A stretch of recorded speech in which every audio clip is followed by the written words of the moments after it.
the theme of the convention is AAPI Unity. So this is a nonpartisan organization, and then we're offering a platform for people from both sides to share their opinions. So, but we want to focus on AAPI Unity. Okay. Like to unite and to empower. Like for me, because I'm independent, so I'm thinking like I don't care whoever takes the office, you know, like AAPI, that we should be together to defend our own interest, right? So we want to work together. So we want to identify like a commonly interested topics and to also share with our audience. Okay. Yeah. Hey, Pastor, I wanted to mention, did you see the email from Joy? Ravi had requested the opportunity to make an opening statement. Okay. So each person has 45 minutes for their opening statement. Okay. So he wants to go first. Yeah, I was going to let him go first, but you know, we talked, you know, 2-3 minutes, something like that. But I want to make sure you have a chance to prepare for that. She Yeah. said, So it does mean Derek, will I get the same opportunity?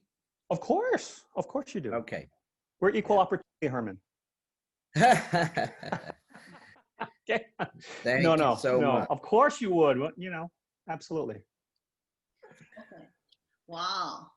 Yeah, I'm sure Derek is going to be very fair, right? Not Absolutely. like Yeah, we got to be fair to our AAPI family, right? We're all family. The Jating. Yeah, that's good. Yeah. Okay. Hello, Joy. Hello. Hello, I got a problem because I couldn't do spotlight. You could not do what? Spotlight. So I don't know. I could do that, but I don't know. Let's do the gallery. Just follow the speaker view. Do the gallery. Yeah, I think, yeah. And then I couldn't do the, I don't have a camera too, so. Yeah. Oh, okay. You have to open up the camera. I did. Oh, no, because, yeah, that's why I couldn't do the spotlight. Yeah, because I think I'm locked. So I pressed it, says you can't start video because okay. Okay, I got it. I thought, okay, so I the just host, thought about the host has to let us, the host has to let us in. Yeah. Okay, let me open the get, okay?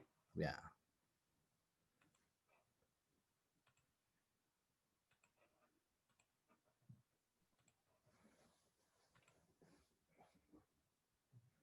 So Derek, your last name is O'Hara. Is that how do you? You can think of it as the first syllable is U. Okay, but it's UE. So usually you will say you. Okay, no, so it's U. Double O. So U. O'Hara. No, U E E H E. Can you say Hara? Oh my God! So no. It's very simple. So, Hara. Uehara. There you go. Perfect. Oh. Zhenghao. Zhenghao. Oh, Uehara. Wow. There you go. Perfect. Okay, perfect. So you have to spell out all the syllables like a Uehara. Right? Makes sense, right? Hey, Joy. Hi. Can you hear me? I can hear you. Okay, the question, you know, when I was helping with Joyce, I was coming in, so I think it's easy in communication, but I don't know if outside you still can do that. I don't know, but I did mention. But, you know, if you come in, you won't be able to help paste the Q&A. That's what I did before. No, they don't allow us to do that. They don't allow us to do that. Oh, okay. I don't know how yours, but last time I did help with Joyce, no problem. I can communicate with both sides. So that's why he sent me different link. So he just said let me in. It doesn't matter, but I just let you know what I was helping before, so I know how they go. But you know, there's so many different links. So it doesn't matter because I have someone outside. You know, they can help post the question. I just don't want all the questions in the chat box, and then we lost track. Correct. Okay. All right. So, excuse me, so we are still waiting for the other Ravi to come in. Speaker, right? Yeah, we're waiting for Ravi to come in. Maybe I should give him a call. Oh, but where is Jennifer? Because I didn't see her Oh, no, no, name. no. Jennifer is not coming in. Oh, okay. We have Pastor Herman in her place. Oh, okay. Oh, but I couldn't spell lie. Herman. So you couldn't, no, but so can you, I didn't see Pastor Matthias' video. You have to, No, Yeah, I you don't can have see video. Derek. You just give me a post. That's all. You Yeah. just give me a poster. I don't have video. No, I'm So- talking about, I can't turn on my video because it's Yeah, the host you will not cannot- let. Yeah, I just stop share and then you can play that. Okay. no, no, no, you have to let him turn on his video. Okay. So when you're ready, just let me know. I can stop sharing and then you can share your video, right? No, no, no, it's not, no, he doesn't, no, he wants to show his video like The camera, you need Camera, to the turn my camera on. I'd already turned it on, but he won't let me. Oh, because- okay. Yeah. Yeah. it's not on. It's not on. It's not on. It's not on because it's locked on your end. Yeah. Okay, Yeah. I'm sorry. I just made you a co-host. Yeah, I'm sorry. Yeah. So I You make have to the other one make- as a make him co-host. co-host, yeah. Yeah. Hey, everybody. Ravi's here. Hi, Oh, Ravi. hi, Ravi. Okay, and you have to make Ravi a co-host too. Yes, So he he is can right show now. his photo. Yeah, he is. Ravi, how'd your other session go this morning? Very good, and very heartfelt. We had a group of veterans, military moms, and folks talking about the challenges that veterans face. So really, really heartfelt to hear their stories and reinforce our commitment to them as a nation. Yes. Okay, so I still cannot see Pastor Matir and I cannot see Ravi. There you go. Hey, Pastor, you're looking good. Hey, you know what? Hi. I was waiting for you to tell me I lost weight. I just said, man, you're in fighting Oh, thank form. you, thank you. No, if you're Asian, you can't stop eating. So I keep losing and gaining weight at the same time. So Okay, now we see Ravi. Okay. Can you see me? Hey, Herman. hey, Robbie, good to see you again. Long time no see, sir. I know it's been a while. Great to see you. Great to see you. In fact, but I don't see you just yet. Oh, you don't see? And I can't really see myself. Oh, Oh, You're looking good too, Ravi. Okay, let me make that probably get a we review. can or we can see you. Oh, you can? Yeah. Let's see. Let me try gallery view, see if that works. Oh, there we go. so we I see. just needed to go to gallery view, so technology doesn't really go as well. But Joy, thank you again for having me here. Yeah, you're welcome. We're so glad everyone can come. So, okay, so Listen, Joyce, hi. as outsider, you cannot see anything. All black screen except Derek. Well, outside, I have an audience sign in and I can see the poster on the main screen and I can see the panelists on the side, all the gallery view. Okay. So, looks like. Thanks, Meredith. We want to wait a little bit, just, you know, because usually people will gradually come in. So should we just wait until like 1:05 to start? Sure, Would that be okay? Yeah. sure. Yeah. Also my other sessions, usually that's how it happened. So, Ravi, I saw your message to Joy that you want to have an opening statement. Yeah, I mean, we could, but it's however format we want to proceed with. We can certainly do that. I don't want to buck the trend. Whatever you guys want to do, I'm comfortable with. You bet. No, we just made some. Let me see what happened here.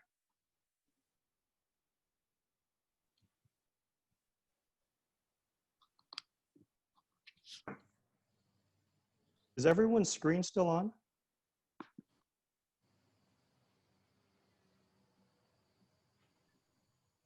So I just switched to the active speaker view. So if someone speaks, and then your kind of image will pop up.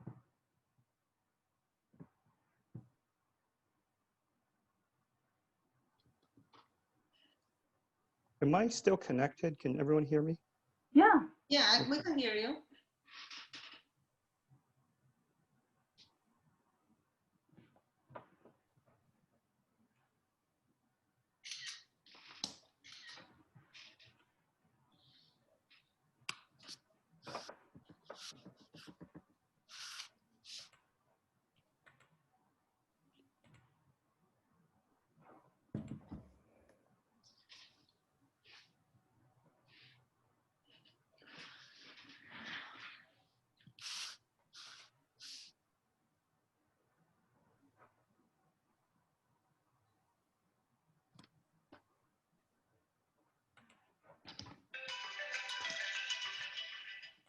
Hey, Jenny.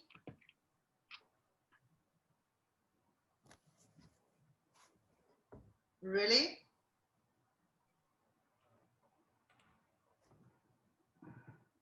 Okay, okay, okay.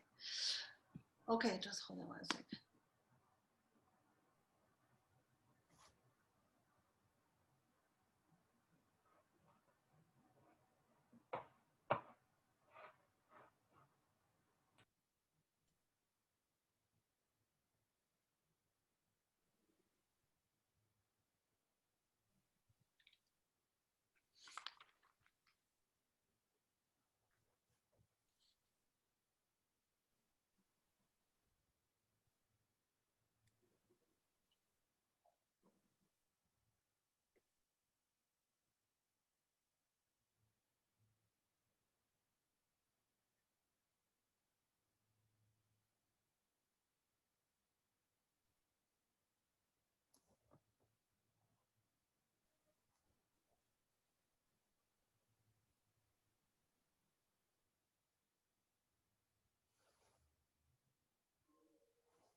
Linda, they said they can only see Derek and the poster. They cannot see the gallery view.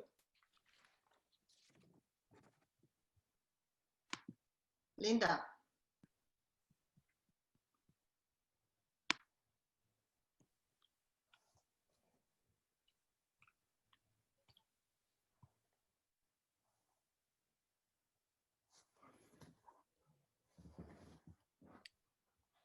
Join is okay.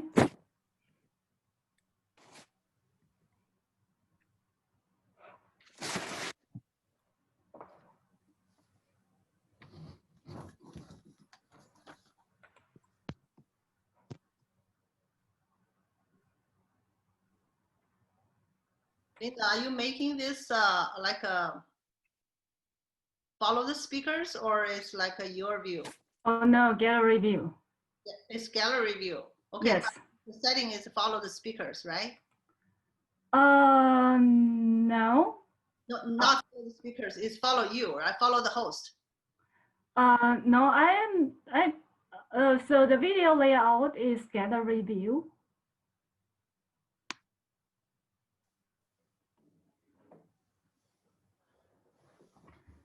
So you want me to follow the host view mode now?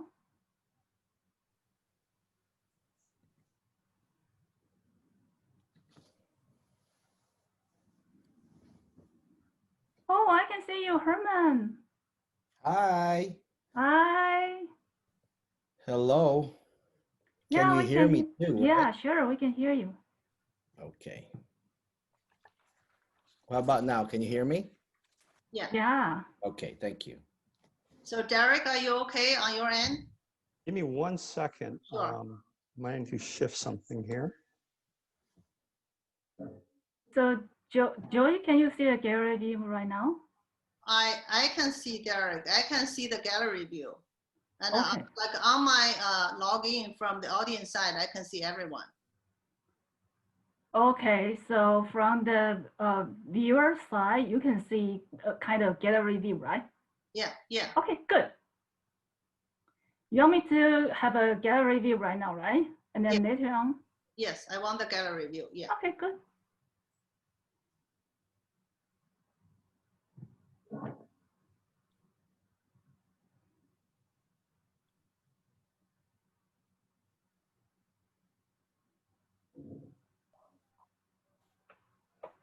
Okay, excuse me, Derek. Do you want to introduce which Do we want to speaker get- first? Do we want to start?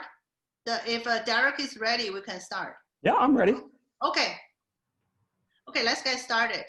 Okay, welcome to 2020 National Civic Leadership Forum, Voices from Both Sides, Policies Impacting AAPI Communities.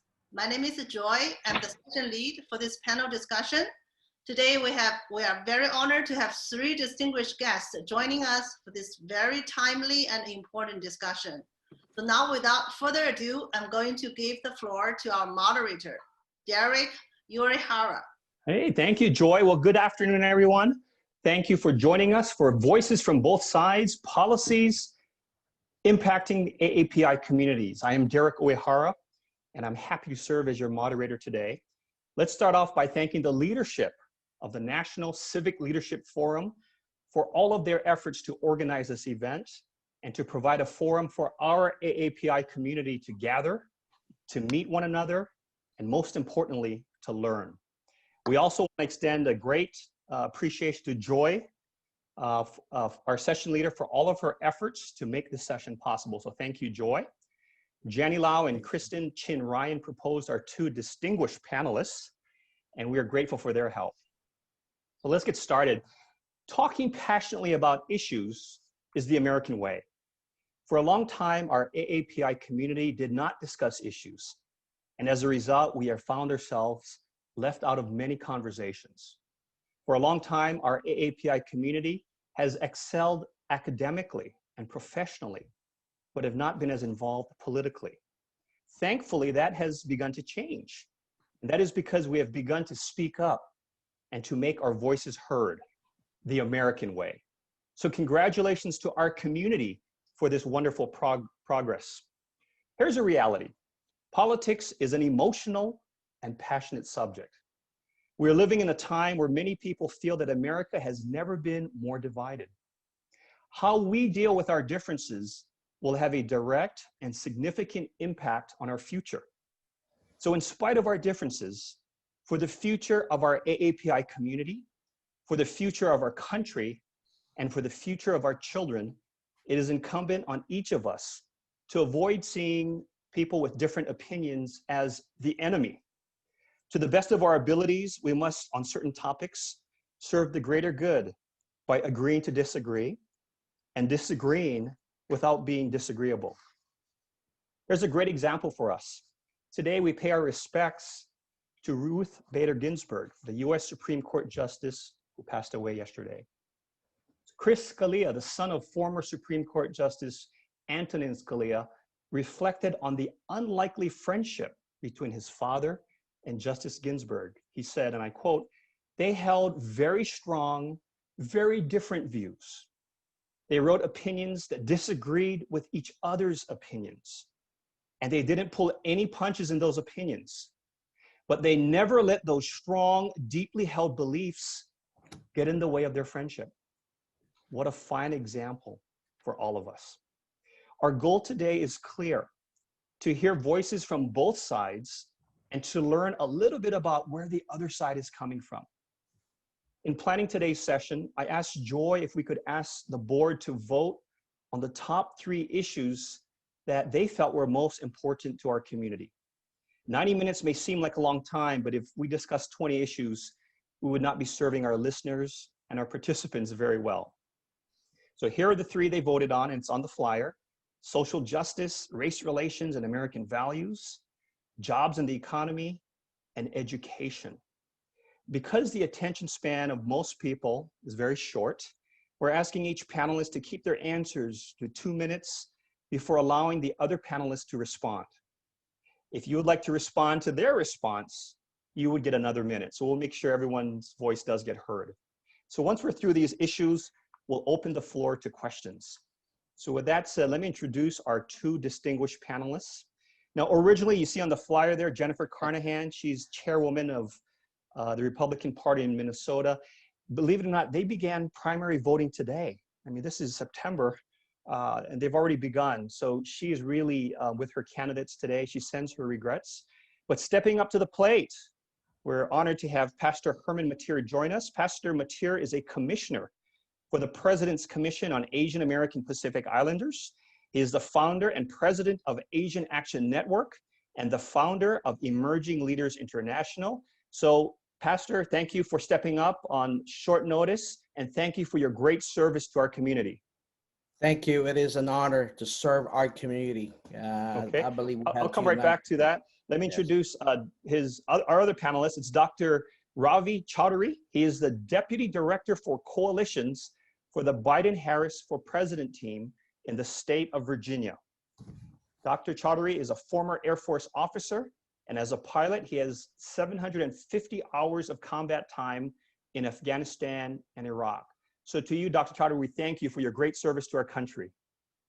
It's an honor to be here, and I look forward to the discussion. And it's so much easier when one of your fellow panelists is a great friend. So it's wonderful to be joined with Herman today. Wonderful. Thank you. Well, with that, let's get started. What we want to do is open things up and allow each panelist just to make an opening statement about where we are at this time in the Asian community and with certain events around. So I'm going to do it in alphabetical order. So Dr. Chaudhary, Jennifer would have gone first, but since Herman has come in a different name, you get to go first. So would you please share your opening statement with us, please? Sure, absolutely.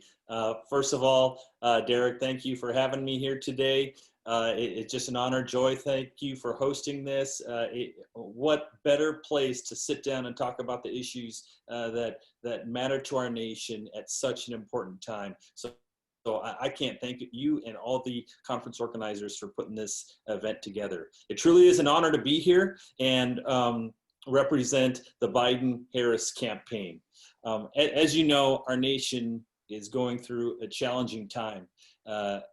We've been affected by COVID-19 in ways that we never even thought were possible. We're approaching almost 200,000 of our fellow citizens, our neighbors, our family members, our friends who have passed away. The economic effects have been challenging, to say the least. Millions are out of work. Some estimates upwards of 30 million, and we're starting a recovery to get back. I think the latest numbers were approximately 11 million that we've recovered back for a deficit of approximately roughly 22 million. So where do we go from here? In the wake of the George Floyd tragedy, we've also seen an uptick in another virus, and that's the tragic effects of systemic racism that have become very difficult to bear in the Asian American community, especially. But let me start with the COVID piece first. Asian Americans are 1.3 times more likely to be hospitalized from COVID than whites. We are seeing the effects of systemic racism come back to our communities. We've seen references to Chinese virus, Kung flu, and discrimination, the likes of which we haven't seen in our community in decades. Asian Americans have been spit on, attacked, and assaulted in our communities. That's not right, and we need to come together as a society and fix it. But how will Joe support this going forward? The first thing we've got to do is energize and create a decisive public health response to COVID-19. Joe's going to ramp up testing, call for nationwide mass mandates, ensure that testing, treatment, and any eventual vaccine for COVID-19 is free for all individuals, regardless of insurance or immigration status. We're going to collect racial, gender, and status and ethnic data on testing and treatment so we can identify and address disparities, especially for our most vulnerable. We want to spark entrepreneurship and small growth in our API communities that have been hit so hard. We've seen upwards of almost 57% of businesses in the state of Virginia have gone under, and unemployment has been higher. So we want to address that by investing in AAPI small businesses, which already employ over 132,000 in the state of Virginia alone. Most importantly, we want to secure our values as a nation of immigrants. And I hope to talk to you a little bit more about that and how we can meet that challenge going forward. We do that by supporting education, ensuring we have an immigration reform program that is comprehensive and it addresses the challenges so that folks coming to our nation have every opportunity and get a fair shot at the American dream. In short, we've got a lot of work to do in the future, but it can't be done by one person. It should be done as a nation, done together, done hand in hand, neighbor to neighbor. And that's what Joe's vision is, to bring leadership, to bring empathy, to bring humility, and most importantly, bring love to our nation. That's the future that Joe Biden and Kamala Harris see for our nation, and I'm proud to answer some questions today and talk about those very issues. Great. Thanks. Well, thank you, Dr. Chowdhury. Appreciate that. Next up, let's have Pastor Matir. Could you make an opening statement, please? Yes, thank you so much for this opportunity, Derek. And thank you, Joy, for inviting me. And I'm here because of Jennifer's previous commitment. She couldn't be with us. But the facts are out there. You cannot argue facts. You cannot argue the merits and the records that President Trump has put out there. Before COVID-19, all employment points upward in a sense of all minorities has gained so much because of policies that President Trump has introduced to our business community, and Asian Americans, Black Americans, Hispanic Americans, and women. And you just saw the census just came out a couple of days ago that the median income of all minorities has increased. That is because of the policies of Donald J. Trump. You see, my friends, you can't argue with people that simply wants to make America great. What is wrong with making America great? Today, we have rhetoric and we have a lot of people criticizing president as a racist. You see, my friends, I had an opportunity to meet President Trump before he became president, while he was a candidate in New York City, sat down with him with 4 other people. And I asked him a question. Now, before that, I was ushered into his office and I stopped on maybe 4 different floors and I saw Black, Hispanic, women. Went up to his office. The first thing that greeted me is an Asian man welcoming us into his office. We sat down without a camera. I mean, so candidly. And I said, why are you running for office? He said, because we are losing this country to other countries. We're being taken for granted. We're being used by countries because our leaders have failed us. And that's why 19 years I let people run. I gave them money, both Democrats and Republican, but they failed the American people. Promises, promises, and promises. The same thing that Joe Biden is doing, giving promises for 47 years, but have never delivered to the American people. Now, my friends, we have a clear choice. You want an establishment for 47 years, or you want an outsider who is not a politician, who doesn't even take a salary. By the time he finishes, his term, he will have given $3.2 million of his salary to the American people. Why? He's not doing this because he wants to be a politician. He's doing this because he wants to represent and he loves all Americans. And he said this all the time. He said, you know what? I was happy in my old job and I'm happier now because now I'm serving the American people. I'm going to give them a future, a brighter future come 2021 when he gets elected. So my friends, all that work he's doing is because he loves this country. And a lot of rhetoric says he's a racist. I wouldn't support him if I was a racist. I'm an Asian American. I'm also a reverend. And I work with the inner city. I live in the inner city. I went to inner city school. I have a lot of Black friends, Hispanic friends. I work in the inner city taking care of refugees. My friends, I can take my word. I will not serve a president that's racist. And he is not racist. It's all rhetoric after rhetoric, and they cannot back it up with facts. And I'm going to tell you, because of President Trump, Asian Americans benefited because he's pro-jobs, pro-economy, pro-business approach. Because why? Most of us, Asian Pacific Americans, are entrepreneurs. We love small businesses. And if you elect him come November 3rd, he will make sure that your business will flourish and your family will have a better future. Well, thank you, Pastor Mateer. You know, I just want to remind you both that we were hoping that you'd bring some passion today to the presentations. So we'll keep that in mind as you share with our audience, okay? So let's get to that first issue. The board members had selected social justice, race relations, and American values as a top issue. So, you know, I think it all starts with the definition. And I looked up a couple of sites there, and it seems like what comes up, the common denominator here is social justice is the equal access to wealth, opportunities, and privileges within a society. So I guess the first question, I'll start with you, Dr. Chaudhary. Regarding the AAPI community, do you feel that there is equal access to wealth, opportunities, and privileges within America? And the second part is, what will a Biden administration do to address or to improve on this?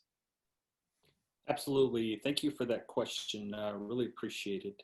So I think in general, when you talk about social justice, we have to look at gaps across the board in our society. And it all starts, to me, with the tragic events that occurred in Charlottesville many, many years ago. We've seen a rise in the spike of white supremacy in our nation. And it's not simple, or it's not unknown that President Trump believes that we have very fine people on both sides of that spectrum. When you retweet white supremacists who say white power, that sends a message. When you tell folks who are immigrants to go back to their country, that's a statement. When you tell an African-American reporter to go talk to the Black Caucus, that makes it very easy to understand where folks stand. Now, when you write down Chinese virus, Wuhan virus, or the Kung flu, we have to ask ourselves, how does that rhetoric impact the Asian American community? Well, we know from fact that it has reverberated across the Asian American community and created significant social justice challenges. Places of business have had spray painted Trump 2020 on it. We've seen MAGA spray painted on our places of worship, particularly in the Asian American community. Again, as I mentioned before, Asian Americans have been attacked, spit on, harassed. Some 3,000 incidents or more have affected our community. So we have to think twice about where social justice is in our nation. And the tragic death of George Floyd impacts us all of our communities. And so what must be done? Like I said, we need to do this and address this together. And I'd say, and I'd tell you a story that really hits home to my heart because it occurred in my home. Shortly after the George Floyd incident, there were riots in Minneapolis. And my mother, who works in a nonprofit providing food for seniors in the Asian American community, in this case, the Indian American community, got to work. And when I called her back home, I said, Mom, what's going on? You need to stay safe. And she said, no, we need to take care of each other. We need to go out there and help seniors and folks in communities that are hurting. You know what she did the week after that? She went into that very same community and sent teams to rescue homeless Asian Americans in shelters and bring them to safety. You see, that's what we need to bring to our nation. On the other side, we find that folks on the Republican caucus that deny that racism exists in our nation. That's not going to help. We need firm action. We need to bring issues of social justice to the forefront. have discussions that we haven't had. To reject them is to reject ourselves. Okay. So Thank I you, would Dr. ask all of our folks here today to think for each other, think for our neighbors, and ensure that social justice issues are addressed. And that's what Joe Biden and Kamala Harris are going to do for our nation. Okay, great. I know some people might have been tuning in since we asked the question, so let me repeat it and then we'll direct it to Pastor Mateer. Regarding the AAPI community, do you feel that there is equal access to wealth, opportunities, and privileges within America? And in your case, what will President Trump do to address or to improve on this? Pastor Mateer, please. You know, it's a question that the narrative that the left and progressive wants to throw out there, that America is a racist nation, and there's a systemic racism going on in America. My friends, a politician once said that America's racist is part of our DNA. And if it's part of our DNA, it's unchangeable. But the truth is that America's progress, you see athletes getting paid $100 million. You get actors and actresses buying, LeBron James living $100 million property. You got actors and actresses, minorities who lives in a multi-million-dollar homes. My friends, that is not inequality. That is what you call a result of hard work. Because America has a promise that if you work hard as an immigrant, you will make it in America. You will be a story of success. See, in the 1960s, 60% of Americans said they will never vote for a Black president, right? And 2008, we voted for Barack Obama. And not only once, we voted him again, 2012. That's not racism. That is because the American people, Black, white, yellow, brown, voted for him because they want somebody that is minority to become president. Interracial marriage, right? It was illegal in the 16th state in 1967 to marry Black and white. But right now, my friends, right now, they said 95% says it's okay for a Black man to marry a white person. See, we talk about a lot of racism because it's a narrative that the left wants you to buy. I am a story of success. I came to this country with $50 in my pocket. I went to school. I delivered newspaper. I was born in a rich home. I worked and I waited. I cleaned bathrooms. I was a dishwasher. I did all of that. Why? Because there was a promise of America that if you work hard and you go to school, and this country will give you opportunity to be the best that you can be. That is the promise of America. And my friends, you can go anywhere in the world and you ask a person, if you'd be given a chance to go and migrate to another country, which country would you go to? They don't say China. They don't say Japan. They don't say Russia. They don't see North Korea. They say America. America. I have a lot of Chinese friends, a lot of Korean friends, a lot of Indian friends that says, if given the opportunity, I will migrate to America. And my friends, I have talked to a lot of Indian Americans. I myself have also a lot of minority friends, right, that are not Asians. And they say, thank you so much for America, because it is truly a land of opportunity and it gives equal opportunity to all Americans. You see, my friends, they blame the president for 50 years of failed policy by the Democrats. They blame the president for 50 years. He's just been the president for almost 4 years, but he has done more for America, more than all those Democrats combined in the last 50 years. It's time to send a message. Vote President Trump and make sure the Democrats will not be in power again. Just look at the failing cities in America, all run by Democrat governors and mayors. And we cannot afford 4 more years of that. We have to continue the progress that we're seeing today. You can't deny the record that we see. And that's why, my friends, it is important that we fight for our community. We fight for all Americans. And Joe Biden, bless his heart, is not the man that can get the job done. He has 47 years and he failed. Thank you, Pastor. You know, this is kind of connected, but let's move on to race relations here. And, you know, this is a big topic. It's an emotional topic.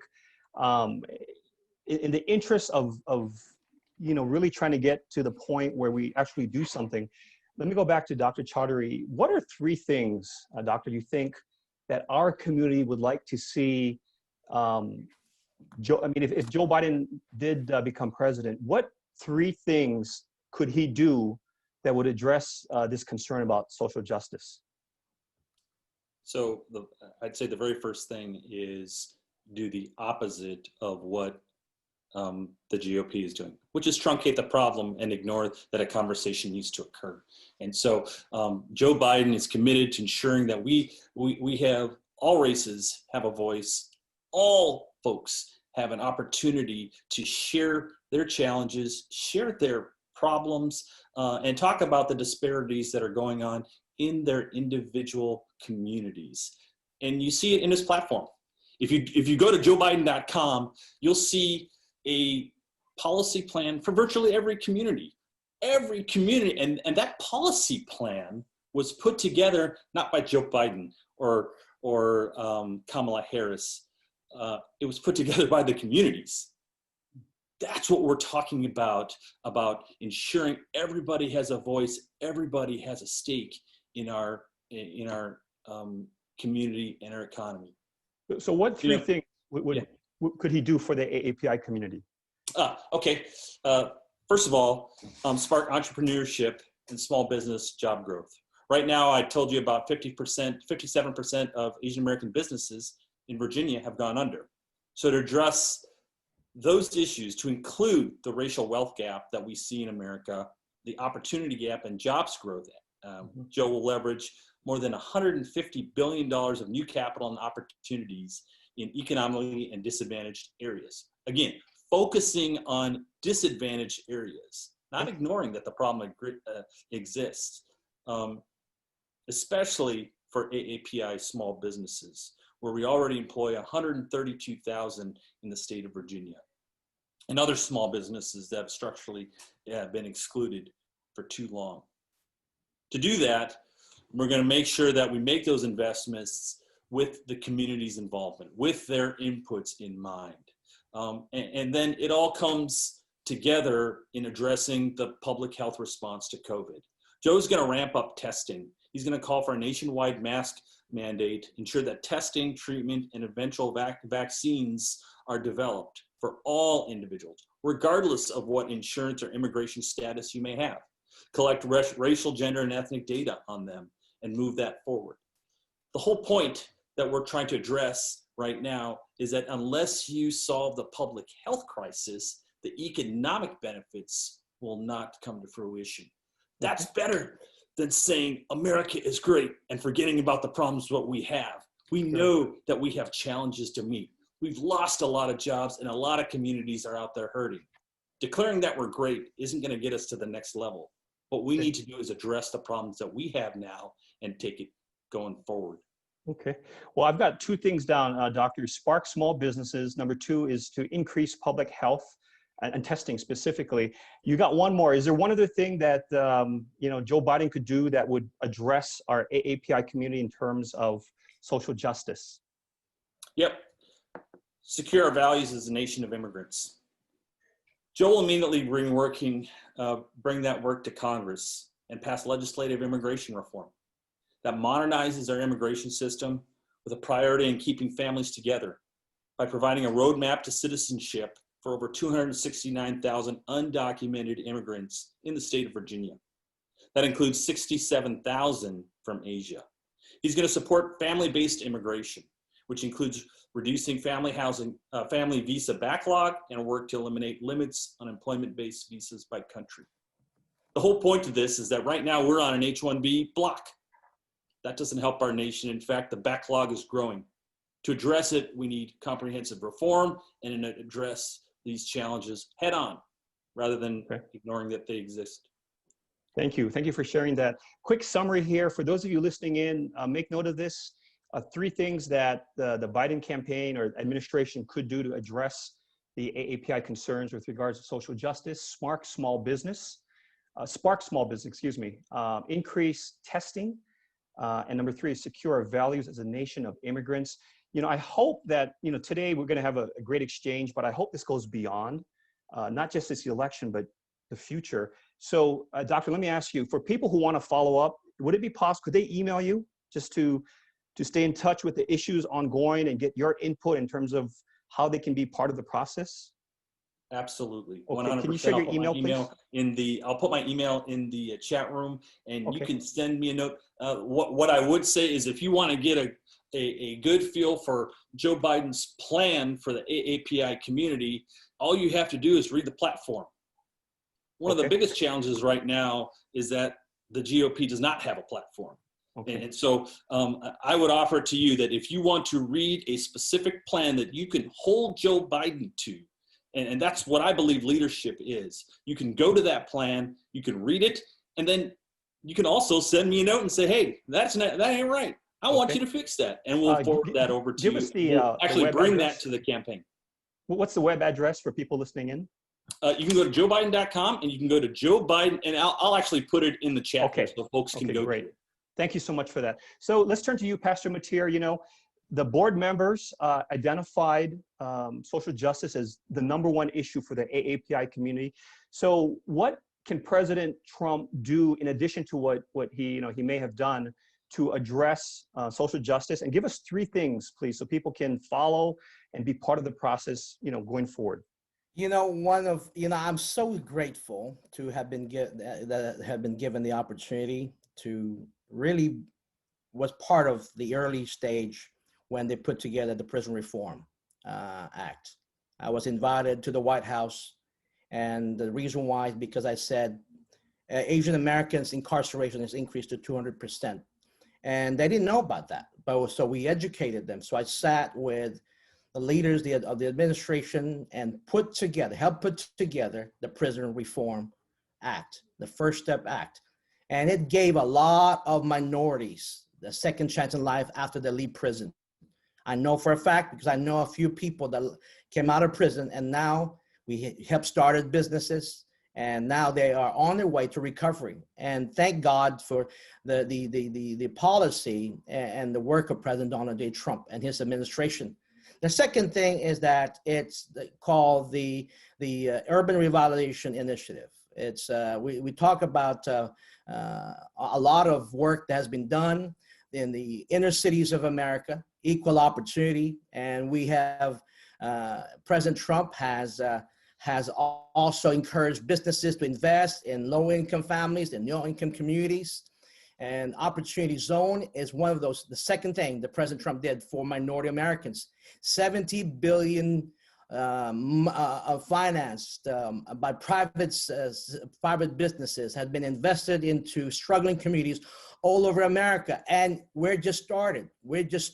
I talk to Blacks, Hispanics, Asians, and say, hey, we are going to invest in the community. Just like, for example, not far from our home here, there is a Hmong community that's struggling, and we are targeting that and say, how can we invest in this community, bring in businesses, including the faith community, including different sectors of the community, to work together, improve the lives of all minorities, primarily Asian Pacific, Black Americans and Hispanic Americans. You see, my friends, the Democrats promise 50 years. They promise we'll improve the lives of minorities. We'll improve the lives of minorities. Every election, they say, we are for you. We're for you. But after the election, they forget the minorities. President Trump, promise is given, promise is kept. $50 billion investment into the struggling communities that has businesses that have partnered with faith community and also with community leaders and inner city community leaders and build strong communities. And that is why President Trump is the best person for the job, because he's a businessman. Yeah. And if you are an Asian Americans, you will love his policy. Because under his policy, my friends, his Jobs Act and tax cut has benefited Asian Americans more than any community in America. And just my friends, just look at when you file your taxes, the deduction has increased, it has doubled. And look at COVID-19, right? The first thing he did was that he shut the doors from China and Europe, and guess what? Prevented people from dying. And these governors, this Democrat governor is supposed to be running their state. They didn't have supplies, PPE supplies. They didn't have supplies for nurses and doctors. and they didn't have ventilators. They had billions of dollars that were supposed to be invested to make sure that we have enough medical supplies for every state.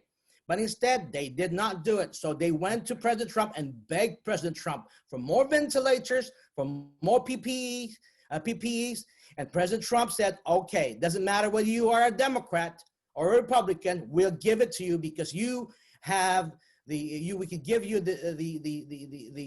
what you need to help your community. Okay. But look what happened to New York City, the neglect of all these Democrat governors, and they're using this COVID-19 as an excuse to oppress faith community.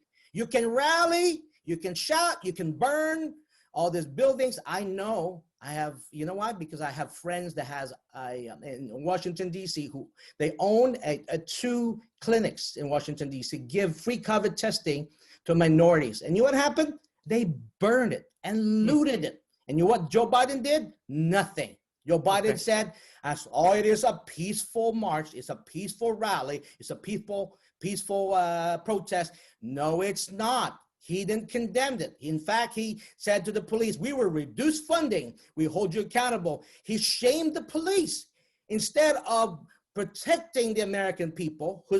And guess what? I've been a victim also of racism, right? I'm not saying racism doesn't exist. So let me summarize what you shared with us so far, because we want to give the audience some specific things. You mentioned President Trump, prison reform, urban revitalization initiative, and the last point you're making here is getting supplies to the states. Yes, sir. Yes, okay. Sir. Would you as well, go to the chat room and share your contact information? What we want to do is hopefully go beyond just today. We want our community to continue to be involved and get more involved with the political process. So again, we're thanking you both for sharing your energy and your passion, and our community. We're just getting started with the political process. So let's keep that up here. So let's move on. I'm looking at the clock here. Let's go about 15 more minutes, and then we want to open it up. I see we've got a bunch of people who have joined us. So for all of you there, about 15 more minutes, and we're going to open it up for questions. So the first issue was social justice, race relations, and values. Let's move on to the economy and jobs. Obviously, that's a big deal for everyone. Nothing else really happens unless you're working. So Dr. Chowdhury, can you just share what is Joe Biden's vision in terms of what he will do for jobs and the economy? Yeah, absolutely. So first of all, you said obviously, and you're right, because it's a fact. We've shed millions and millions of jobs in America due to COVID. We are in trouble. You can walk down the street, you can talk to anybody. Everybody knows somebody who's currently unemployed or having significant financial struggles because they can't find a job. We've seen the numbers creep up to around 35 million of jobs we've shed. That's the largest drop in jobs in our nation's history. It's the largest. That's a data point though. We've also had the largest drop in GDP in our nation's history, going all the way back to the 1940s. But what are we going to do about that? Joe Biden's Build Back Better plan is focused on bringing back our economy and bringing back strong. He has a track record in this. I know that Herman mentioned that Joe Biden has done nothing in 47 years. But he was actually put in charge as the key architect after the 2008 drop and 2008 crash. He was put in charge by President Obama to bring our economy back, bring back jobs to places like Detroit, bring back jobs in our auto industry. As you know, the Warden plant is already closed. But how is he going to do this, you ask me? His Build Back Better plan is going to focus on making sure that we invest in renewable energy, make sure that we have opportunities to cross-train, invest in opportunities to address one of the most challenging issues of our time, the issue of climate change. When people on the GOP side hear about climate change, they say, not sure if it's real.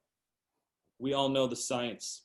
We're going to start listening to our science with the Joe Biden president, and we're going to start addressing these challenges by revitalizing our economy, bringing back jobs, investing in companies that address the issue of climate change. He brought back Detroit, brought back General Motors when companies had been affected and shed jobs. That's why he's backed by more unions in the United States than we've seen ever of any candidate. So yeah, Joe Biden has a plan. If you want to look up the Build Back Better plan, I will put that link on the right and you can go through it. It's comprehensive. It's too comprehensive to talk about in one session, but I will say that we're going to address the issues through investing in our future, investing in innovation, investing in industries that can take us forward. Okay, great. Thank you, Dr. Chaudhary. You bet. Pastor Mahir, same question. This is the number 2 issue as identified by the board members, the economy and jobs. What will President do? And certainly, you know, what should AAPIs know about in terms of economy and creating jobs? And over the past 3 years, President Trump created the greatest economy America's ever seen. President passed tax cut, Jobs Act, lowered taxes, and saved average resident of our state $1,300. Then the law has also lowered the corporate tax from 35% to 21%, allowing business to grow and expand in new horizons. President Trump's tax cut alone, I expected to bring in 37,000 jobs in North Carolina alone. You see, my friends, Joe Biden's tax cut hikes will destroy our comeback, okay? Just, for example, the green energy that Ocasio-Cortez is promoting and supported by Kamala Harris. It will cost Americans $90 trillion. $90 trillion. Who's going to pay for that? Look at the example of California. I love California, have families in California, but that's been run by Democrats for almost 5 decades right now. And they have done a lot of this Green New Deal or green what do I call this? Saving the environment. And I love saving the environment. I'm for it, but they've done that. They're supposed to clean up everything. They're supposed to save the environment. For many, many, many years, they promised and promised and promised under Democrat-run states. Guess what? They failed. They failed policies after policies, and you cannot blame the president for that, because we, as a nation, those governors have to take responsibility for the failures of their states. And we're not going to pay for their lack of leadership, their failed leadership. We, as hardworking Americans, we work hard for our dollars. We earn and we work hard, and we want to give it to our children. We don't want to subsidize states run by governors who has failed their constituents for many, many, many years and bail them out. That's not the American way. That's not the Asian American way, my friends. I just want to be honest with you. President Trump has given more opportunity for Asian Americans to excel, to grow, to prosper in this administration, and he will continue it come after November 3rd.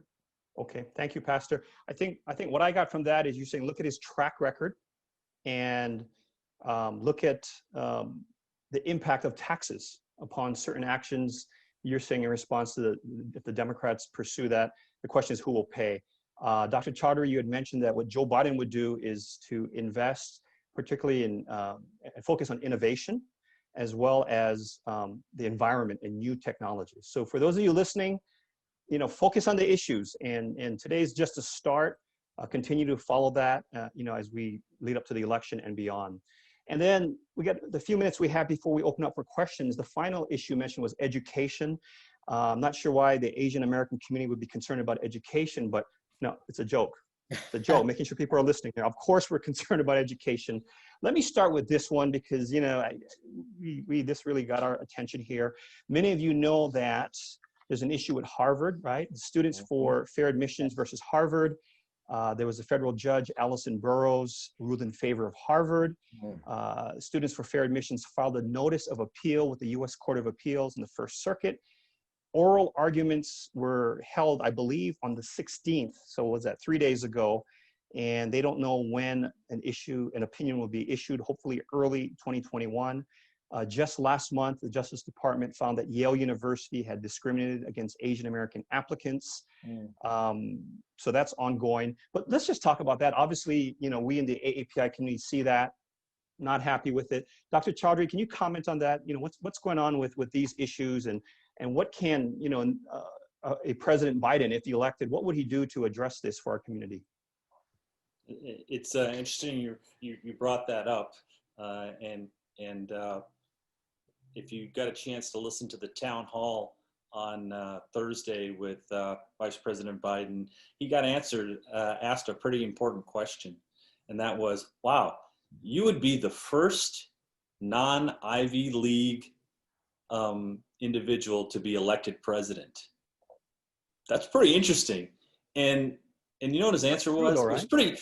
He was a little frustrated, but I think it was a good answer, because he said, "Listen, this isn't about Ivy Leagues or non-Ivy Leagues. This is about opportunity for all, opportunity to get an education for everyone." And so, in relation to your comment, every Asian American has an opportunity to excel across our nation, whether it's in a state school or an Ivy League school. To me, that opportunity has to be provided to the Asian American community. And we're finding that sometimes we're often viewed as a very strong community when it comes to education, the model minority. But we're finding that that's a bit of a myth. As the amount of immigration and as the number of immigrants in our nation of AAPI persuasion nearly doubled in the past 2 decades, we're finding that not all communities have that homogeneity, that educational edge. So we've got to make sure that we give everyone an opportunity to pursue the American dream. And so what I'm saying is that if there's disadvantage, we'll listen to what the courts say about this. But whether you're in AAPI or any other group, you should have the same opportunity as everyone else. And if there is discrimination going on, we got to find it, we got to determine it, and we got to seek to mitigate it. And to me, that's a view that I believe we all should hold.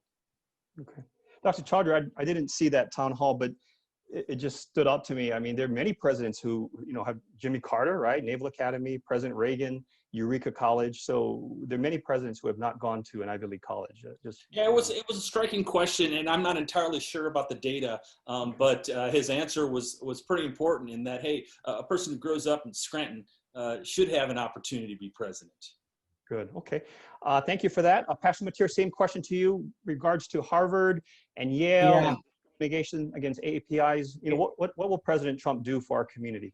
It is so sad that we're being discriminated because of our race. In fact, you know, Yale was caught discriminating whites and Asians, and I hope they do something about it. And that is very typical. You know, what happened was that this whole thing didn't start with President Trump.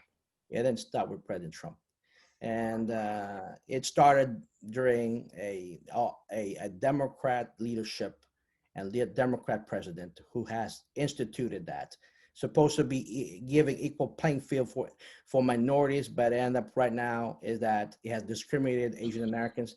But that is not the fault of the president. In fact, you know, President Trump signed the Fostering Undergraduate Talent by Unlocking Resource for Education called The Future, and signed it into law, permanently authorizing more than $250 million in annual funding for minorities serving institutions such as the Asian American, Native American, Pacific Islanders serving institutions. Program that enrolls nearly half of APA undergrad students nationwide, especially serving low-income families. That is because of President Trump. And Pastor, excuse me, tell us what's the name of that program again? It's called Future. The Future. It's called Future. Fostering undergraduate talent and resource for education. So it's called Future, an acronym, you know, for that. And so it's $250 million for minorities, especially for Asian Americans. And you can apply for it. And of course, Secretary DeVos is doing her part as we're improving that as well, the environment in the school system. But all of these didn't happen under President Trump's watch. It was there before he came into office, and he's trying to change that. In fact, I know a lot. I have nephews, I have families and kids that are really have availed it, and now they are going to the schools and taking the classes and majoring on the specific school that they're at, and they're growing, and they're wanting to become productive in our society, and that's why they want to invest in education and graduate. Okay, thank you so much for that. For all of you listening in, let's review quickly. When we started, we asked Joy to ask the board for their views on the most important issues for our community. They selected social justice, race relations, and American values #1. And just to review, Dr. Chaudhary shared with us what Joe Biden would do to address social justice and race relations. #1, spark the economy by investing in small businesses. #2, increase health testing.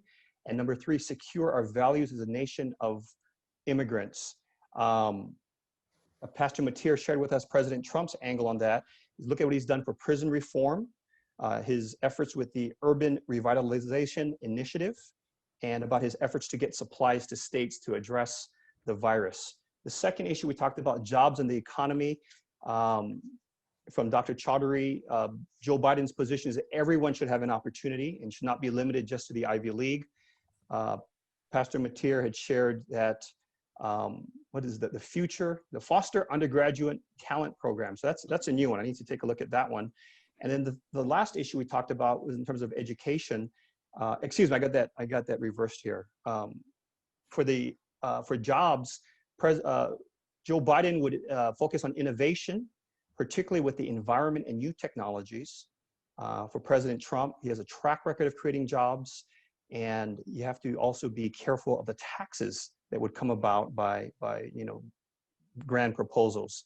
And then the final one was with the education. So we've got everyone should have an opportunity for Joe Biden and for President Trump, his programs with the future, including the Foster Undergraduate Talent Program. So now let's move on. I see we've got about 48 participants here, and we know our Asians want to get involved here. I want to remind some of you who just got on, our country has never been more divided.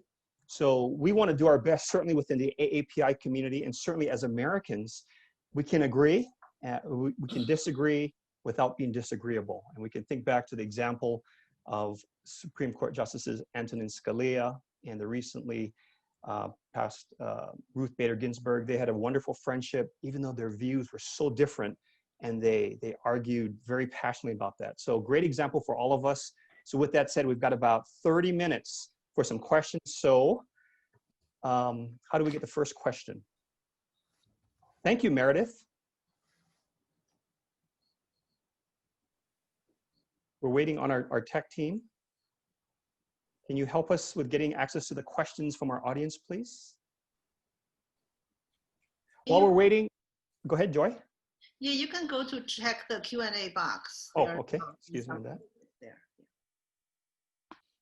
Okay, so let me read through this real quick. One here, I got a little dissertation. That's more of a comment.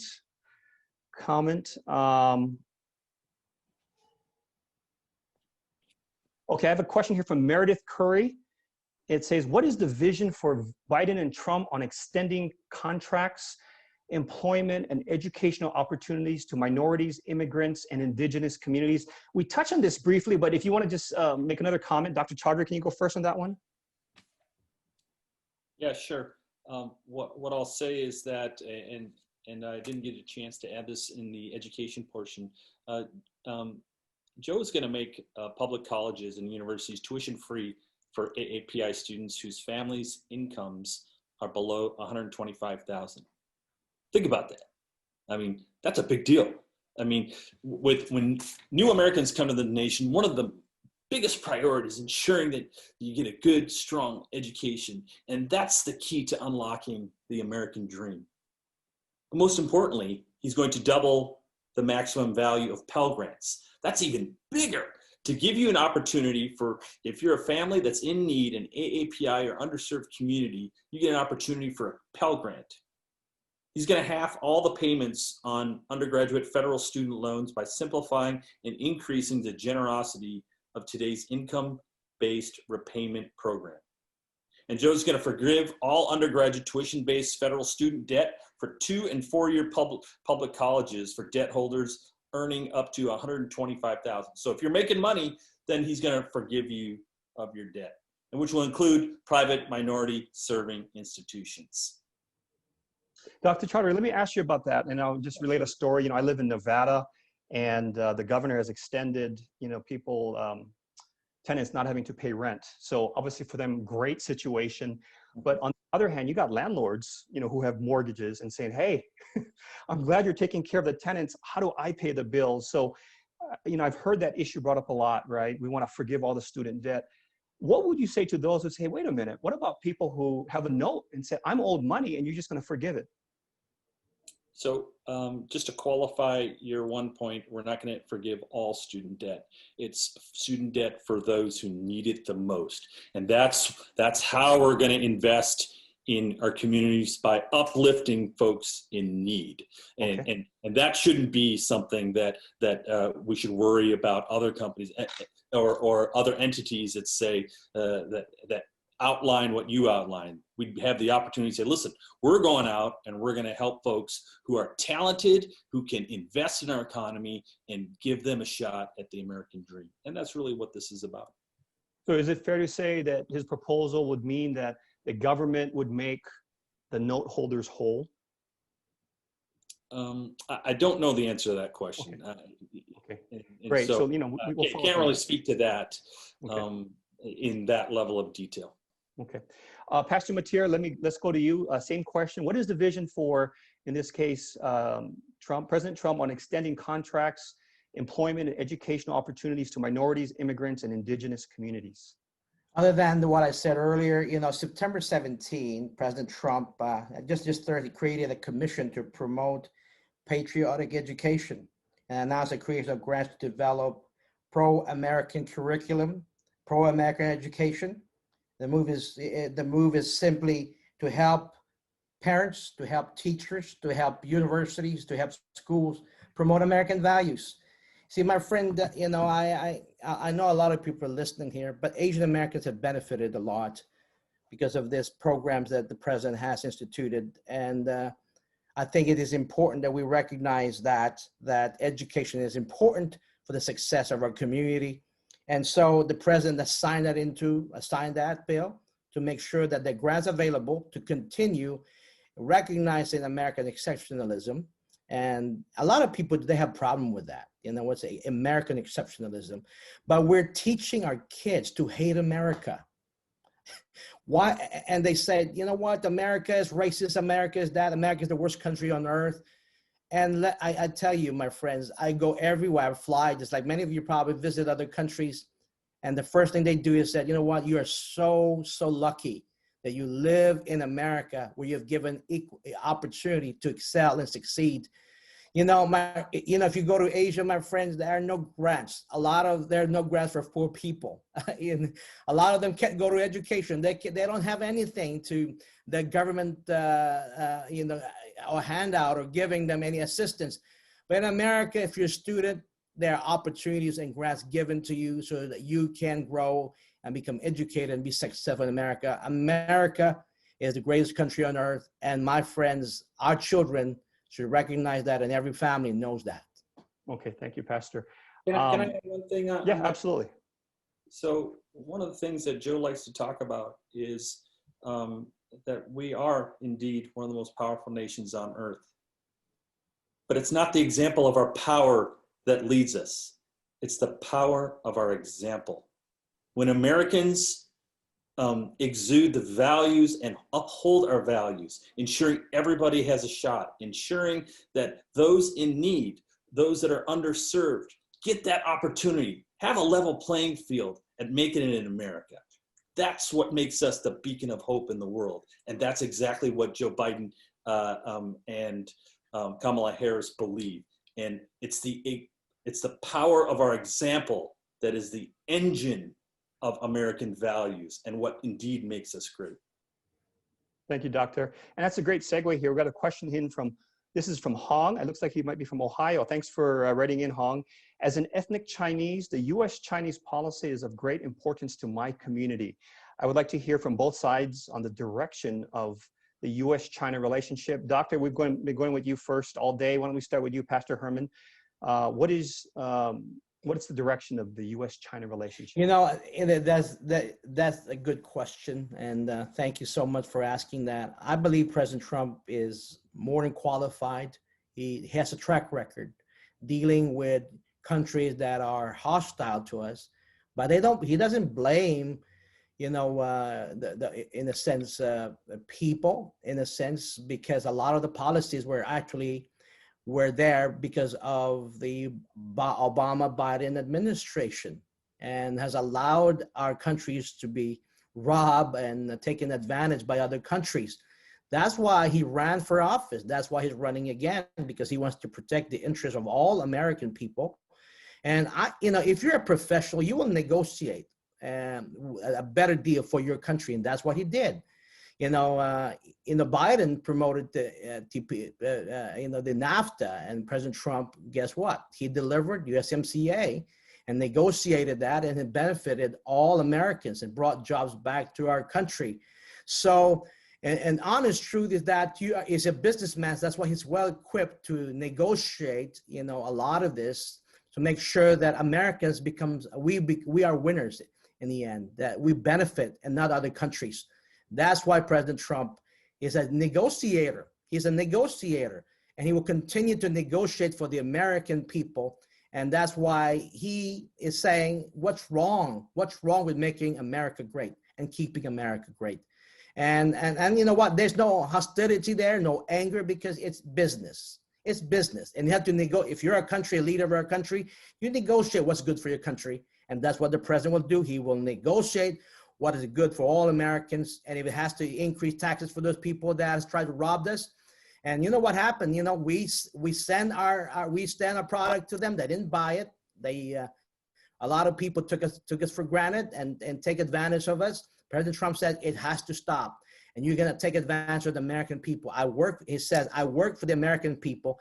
And the good thing about it is we have a champion with President Trump that's fighting for all of us Americans. Thank you, Pastor Matir. Same question to Dr. Chowdhury. What's your view on the direction of the U.S.-China relationship? So quite honestly, I'm not a U.S.-China relationship expert, but I'll give you my best. I can tell you that Joe Biden is going to be tough on China, particularly on trade policy. He views the Trump administration's approach on tariffs has been self-defeating. It has not been effective. In fact, it has hurt us across industries, most notably to the American farmer in terms of our trade tariffs and policies. So what Joe Biden planned to do is mount a strategy to push back on these approaches, but not through the use of tariffs. So I will leave it there because quite honestly, I'm not an expert on U.S.-China relations, but I will open it up. If that person wants to send me a note, I can connect him so that he understands it, he or she better. Thank you. I'm still waiting for questions. If you got questions for Dr. Chowdhury or Pastor Matir, please send them in here. But let me ask you folks a question. You folks are involved with the campaigns, and I mentioned that our Asian community is beginning to get more involved in the political process. So Pastor Matir, let me start with you. What made you get so involved in the political process? Can you just share one or two gems from your experience that might give some insight to our participants? You see, I was busy doing community work and speaking. As I said, I went to theology school, business school. I went to different colleges, and I just thought, hey, I want to live my life, pursue the American dream. But 9/11 changed my life. When I woke up one day and I saw those planes hit the towers, and I said to myself, what can I do to serve my country? And John F. Kennedy summed it up. He said, ask not what your country can do for you, but ask what you can do for your country. And so I started serving. I help candidates that represents our values. In fact, I wasn't really a partisan person. I was more independent, but I promoted candidates. I don't vote because of political affiliation. I don't do that. vote for the right candidate that represents our values as Asian Americans, that is pro-family, that is pro-jobs, security, and really just freedom. And at that time, I said, you know what? I want to preserve those same values of family, of faith, and freedom. Who's the best person that can serve us? And guess what, my friends, President Trump. President Trump has promised, and he has delivered, and has given us what we need to continue live as free people. And we don't want communism. We don't, I still have to hear Joe Biden condemn communism, or Kamala Harris condemn communism. And in America, just President Trump said, in America, we will never be a communist. I talked to my friend from China, talked to my friend from Vietnam. It said, what if our country becomes communist or socialist? Where else would we go? We only have one America. If we go back to China, we go back to Vietnam, we will be killed. And that's why you see Vietnamese Americans, Chinese Americans, Indian Americans, Filipino Americans, and all Indian Americans, all colors, all creed, all faith. They are so excited for this president because they know this president will preserve our freedom and way of life and will not apologize to people because of America's exceptionalism. And that's why President Trump will be reelected. So, Pastor Matier, I heard you say that 9/11 had a big impact on you, huh? Yes, sir. That was the key to increased involvement. Yes, giving back to our country, giving Wonderful. back to America. Thank you for that. And by the way, everyone, we're reminded we just celebrated the 19th anniversary of 9/11. Yes. So, Dr. Chowdhury, you are the Deputy Director for Coalitions for the Biden-Harris for President campaign in the state of Virginia. Same question to you.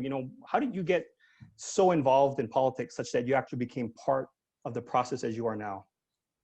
Yeah, absolutely. Really appreciate that question. So I've wanted to serve my nation all my life. I left for the Air Force Academy roughly, I think, in 1989. Raised my right hand to serve my nation, and I've been doing it ever since. I got the opportunity, a blessing to fly jets for my nation. And there's no greater honor in my heart than to fly and to serve under oath. I will support and defend the Constitution against all enemies, foreign and domestic. Those are such powerful words, and they've been with me all my life. So that has driven me to serve my nation. In fact, Herman was bringing up 9/11. I was actually on my last day of pilot training when 9/11 occurred. I was planning for my final flight. We couldn't fly it because Norman Mineta had shut down our airspace. I did my check ride the very next day and was flying combat missions for my nation. My first mission ever flown in the C-17 aircraft operationally was a combat mission. So talk about baptism by fire. Wow. I've served under 8 different administrations, 4 Republican. You're not that old, Doctor. Well, we'll keep that a secret right now. 4 Republican. It's the water. 4 Republican and 4 Democrat. Wow. And when I retired in 2014 and joined the FAA, it was the same oath. And it was an honor to keep that same oath going. But in 2016, something changed. And I saw things with my own eyes. I've never seen a president whose picture needed to be above everybody else's in the chain of command. I've never seen that before. I've never seen the propensity to be dishonest to Congress. I did my best. I actually did my best. You know who convinced me to stay? It was Joe Biden. He said, hang in there, buddy. It's going to keep doing what you do. Keep being at that table and bringing your views to the table. And the other person who mentored me in that direction was Christine Darden. If you've never heard of her, she's one of the hidden figures. And I thought to myself, I thought, hey, if she can endure what she endured and still fight to have a seat at the table to make sure your views are held, you ought to do it. Wonderful. But what brought me to the Biden campaign? One, it was Joe. But the second one was what I saw and where our government is right now. Our government is a government without wheels. Right. without a rudder. And I You know saw that it with my own the common thing between both of you is love of country. Pastor Matir, 9/11 evoked that. And You know for what? you, You know what, Ravi? Yeah. Thank God for President Trump because, he believes in people, not so much in rhetoric, but he believes in the American, especially for people like you who serve this country. So thank you for serving the country. absolutely, very for you, kind of you, Doctor. very kind. I felt that passion and love of country. So for all your listeners, keep that in mind, as we get, in the political process, and it's an active process, it's a messy process. That's what it's all about, love of this wonderful country. And at the end of the day, we all want this country to succeed. We may disagree. Let's find some ways to agree without being disagreeable and stay together as an AAPI family and as an American family. Couple of quick questions. I'm looking at the clock. I see us running down. So panelists, keep your answers. Just give quick answers for this, but I want to get these questions out there. Michelle asked, what is the Trump or Biden's plan in supporting the LGBTQ community? Pastor Matir, you want to take a quick? It's amazing because you have a lot of LGBT supporting the president. The famous song YMCA. It's going viral, and the leader of that is the LGBT member of the LGBT community. And also, the Walk Away campaign is also led by an LGBT, a gay man, who is championing freedom and what you call the democracy and freedom, and they're leading it. I've seen a lot of minorities and members of the LGBT community coming out to support President Donald J. Trump, and because he represents all Americans. He represents, doesn't matter what your color, your creed, your whoever you are, he represents all of them. He gives them equal opportunity. Just his administration, there's a lot of people that, that are members of the LGBT community working for this administration, and they love working for this administration because they know President Trump represents all of them. And he's not a racist, he's not biased, he's not singling people out. He just makes sure that you perform your job. And if you don't perform it, you're fired, because he knows that it's the American people that we work for. It's not Congress. It's not big government. It's not, Washington, D.C. politics. He knows he's working for the American people. That's what Donald J. Trump represents. Thank you, Pastor. Dr. Chaudhry, same question. What is Joe Biden's plan to support the LGBTQ community? You won't have to listen to YMCA. My fellow LGBTQ military members who were removed for their policy are coming back. Those are the types of policies you're going to see in support of the LGBTQIA community. Plain and simple. They're coming back. Great. All right, next question. I want to thank Yi Wang for this question. What is your position on filling Justice Ginsburg's seat before the election, and why? We'll go back to you, Dr. Chaudhry. You go first, please. Okay. Follow the Republican standard. It was 11 months, and they were not allowed to hear even hold a hearing to discuss the merits of Merrick Garland. Let's hold to that same standard. It's only fair. It's the right thing to do. Okay, thank you for that. Pastor Matir, same thing. Well, What's your position on filling Justice Ginsburg's seat before the election?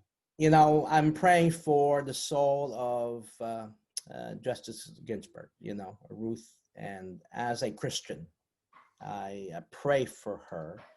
And she's a Jewish American, and I still pray for her. The reason why is because we acknowledge those that serve our country.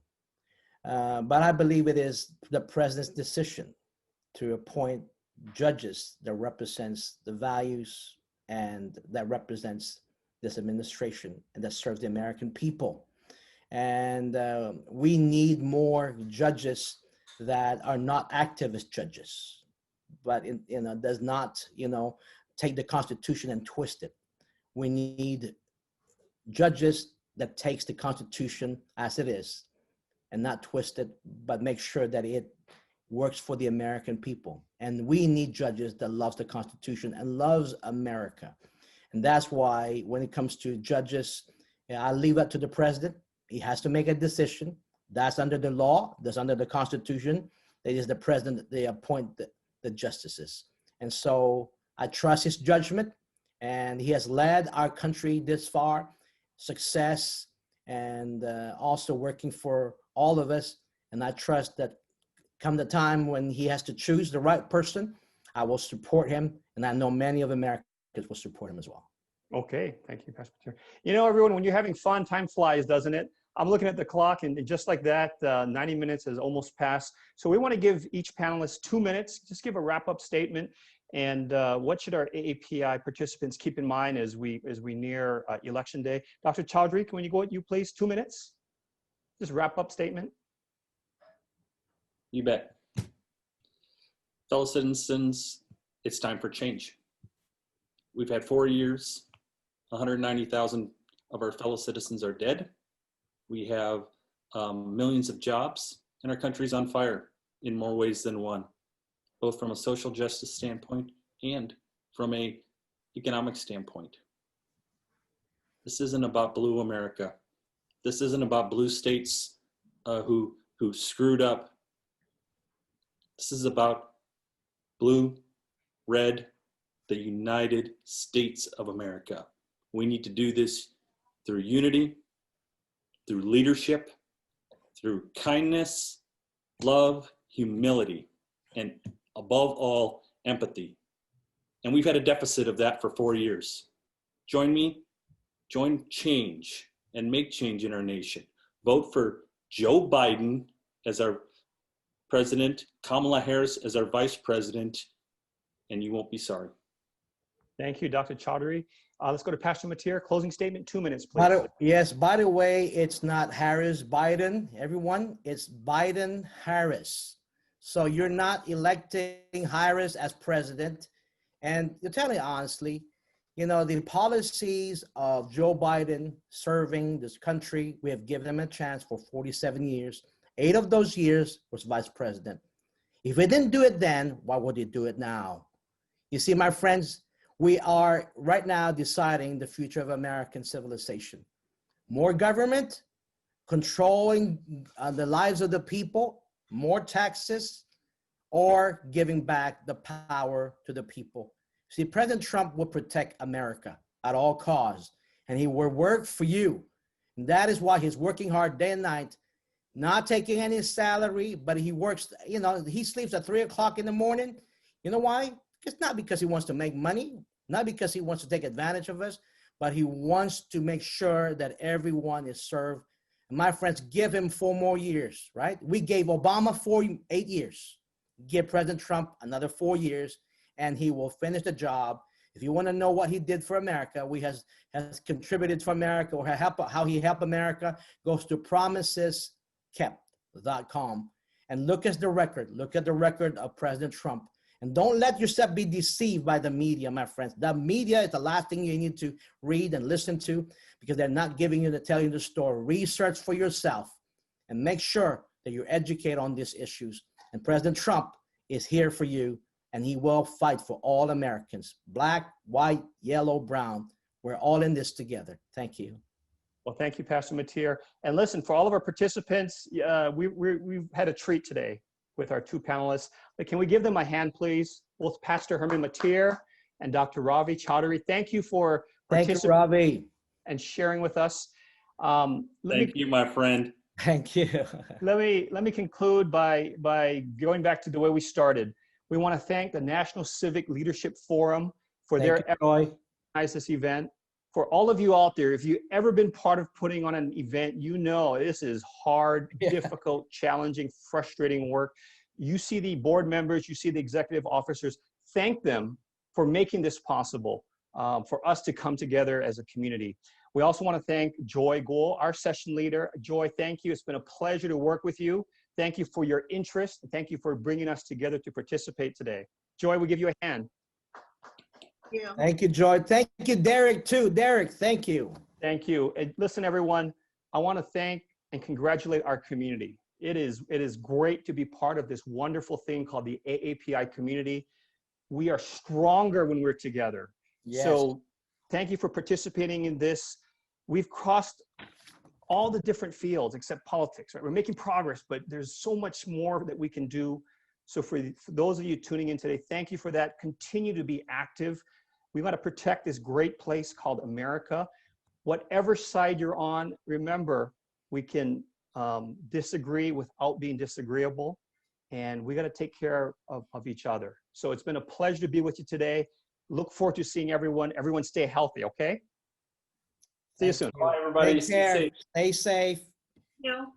Thank you, Bye. Ravi. Thank you, Pastor Matir. Bye-bye, Joy.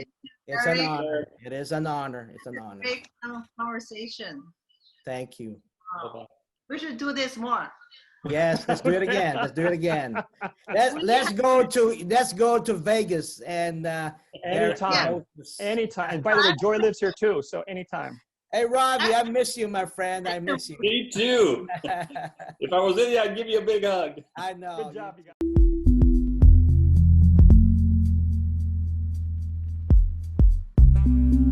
guys.